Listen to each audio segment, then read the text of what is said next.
Fika baada ya mwaka tuitane hapa tuulizane, Zanzibar tumepata nini au Zahri imepata nini?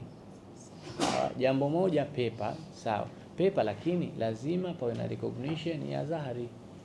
Tunajua sisi tumesoma huko kwenye nani, it matters most hata katika kupata funding, ile index impact factor, mambo mengi sana, donors wanaangalia vitu vingi sana, sawa. Kwa hiyo tunataka jina la Zahri liwepo kwenye tafiti yote ambayo itakayofanya, na niwapongeze sana, lakini matarajio ni makubwa na huenda si kitu rahisi sana, lakini I have very high expectation na nitafanya follow up.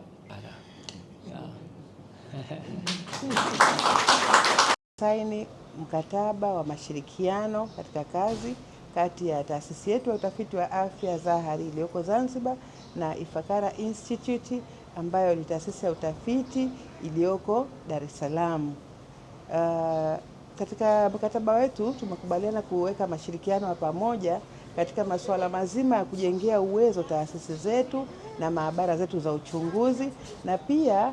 makubaliano haya yatatupa nafasi ya kufanya tafiti za pamoja na kuandika proposal mbalimbali za kuomba fedha duniani sehemu mbalimbali katika kufanya tafiti kubwa katika nchi yetu ambao zina lengo za kuinua afya ya jamii kwa Tanzania nzima. Dhumuni ya kuweka makubaliano haya, kusaini makubaliano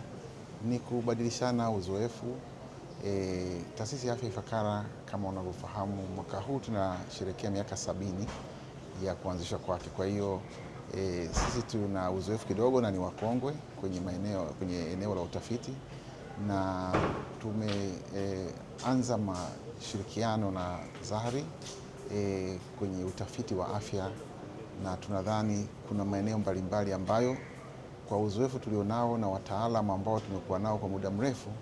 tunaweza kusaidiana kujenga uwezo, lakini pia kujenga uwezo wa watafiti wa Zahri kwenye maeneo mbalimbali ya utafiti wa afya ya binadamu, lakini pia tuna nafasi ya kutumia miundombinu ambayo tunayo kwa kushirikiana, kwa sababu kama kuna kazi ambazo zitahitaji kufanyika kwenye maabara au miundombinu tulionayo basi tutatumia, lakini kama pia kuna shughuli ambazo zitahitaji miundombinu tuitumie ikiwa hapa Zanzibar tutafanya hivyo pia, lakini pia kubadilishana wataalamu,